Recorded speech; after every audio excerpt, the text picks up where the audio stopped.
What's going on, guys? This is Rob, and we are back with another installment of our Beyond Omega Level series where we discuss the most powerful characters in comics. And today, we're diving into the DC universe, specifically the Green Lantern lore, and discussing the Guardians of the Universe. So, the Guardians of the Universe were created by John Broome and Kane and first appeared in Green Lantern #1 in 1960. Now, the Guardians are one of the oldest races in the entire universe and originally lived on a planet called Maltus and looked essentially like blue humans. Now, they valued science, learning, and discovery above everything else. And one fateful day, one resident of Maltus named Krona was experimenting with time manipulation to try and observe the universe's origin, which resulted in the universe being split up into several different universes that would make up the DC multiverse, and so resulted in the creation of Quord, a universe made of antimatter, which is where the Anti-Monitor was said to be from before DC retconned that. Now, to try and atone for creating a chaotic, disorganized universe, the residents of Maltus leave their home planet and take up residence on Oa, a planet at the center of the universe itself.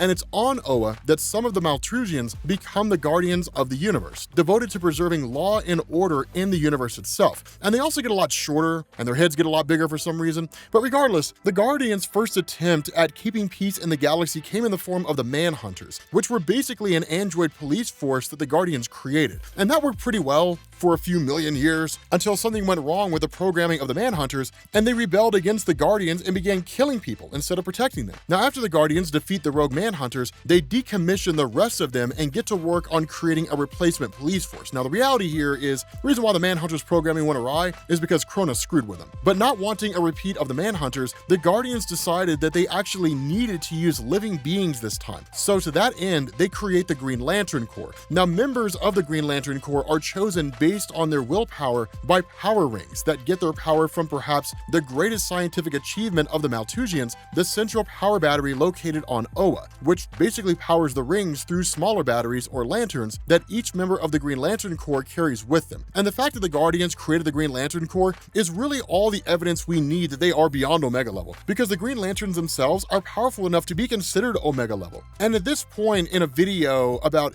pretty much any DC character, I usually have to explain how all of this was changed by the various reboots that DC's done over the years, but thankfully, the Green Lantern mythos has largely remained unchanged by both Crisis on Infinite Earths and the New 52. The only real big difference here is that instead of the Guardians of the Universe just being able to tap into the emotional spectrum arbitrarily one day, instead, it was the first Lantern Volthoom, a guy from an alternate reality, that taught them how to do that. Now, they attempted to create a lantern by using Volthoom, and then everything went belly up, but that's how they learned to tie, or at least to access, the emotional spectrum, was through Volthoom, the first Lantern, and that actually came out of the Green Lantern New 52 run. But in terms of powers, the Guardians have so many abilities that listing them all is quite difficult, but I'll try to cover most of them here. So first of all, they're virtually immortal, insofar as they would likely live forever, but they can die. In fact, almost all of the Guardians of the Universe did die during the events of Emerald Twilight, which took place in Green Lantern issues 48 through 50 in 1994, where Hal Jordan famously becomes the villain known as Parallax. Now, this event sees Hal Jordan rebuild Coast City after it had been destroyed, which is a violation of the Lantern Corps rules, and brings him into conflict with the Guardians. Now, this makes Hal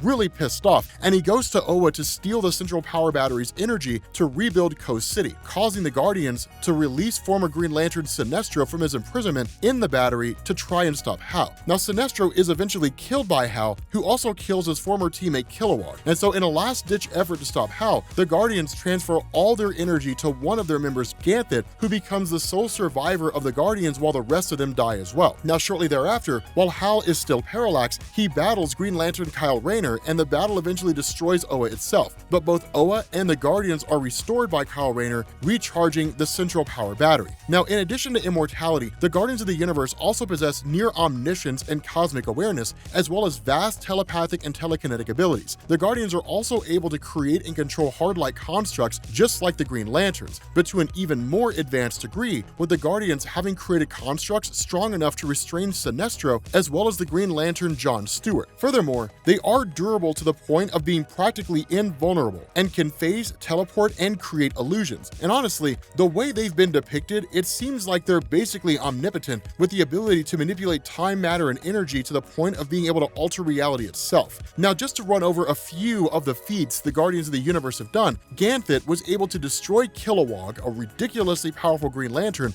with relative ease, and was able to incapacitate multiple Green Lanterns simultaneously. Ganthet was also able to damage some incredibly powerful enemies, including Superboy Prime, although doing so resulted in Ganthet's destruction. He was also able to harm the Anti-Monitor, and according to Kyle Rayner, could destroy a planet with merely a single thought. The Guardians also displayed vast abilities to manipulate genetics, as they actually gave the Martian race their weakness to fire to prevent a segment of the Martians, the burning Martians themselves, who were constantly on fire, from achieving space travel and conquering other planets. The Guardians were also able to imprison Parallax, the embodiment of fear in the DC universe, within the central power battery, and were able to open a portal leading to the afterlife. They've shown the ability to realign planets and stars and reverse quantum singularities, which are basically points of entropy or chaos, which threaten the existence of the universe itself. The Guardians were also responsible for the creation of an entire species when their experiments on Malthusian reptiles resulted in the evolution of the Scion race, which would themselves become a highly advanced society. So despite looking like little blue Oompa Loompas, the Guardians of the Universe are quite powerful, although they sometimes suffer from being used in storylines to be defeated by some really powerful villain to just show how powerful that villain is. Still, the fact that they can destroy planets with a thought definitely lets us know that they are beyond Omega level, not to mention the fact that they are able to control all of the forces of the universe, time, energy, matter, and reality itself. So if you guys enjoyed this video, let me know down in the comment section, and as always, let me know who it is that you want to see. Thank you all for watching, and I will catch you all later.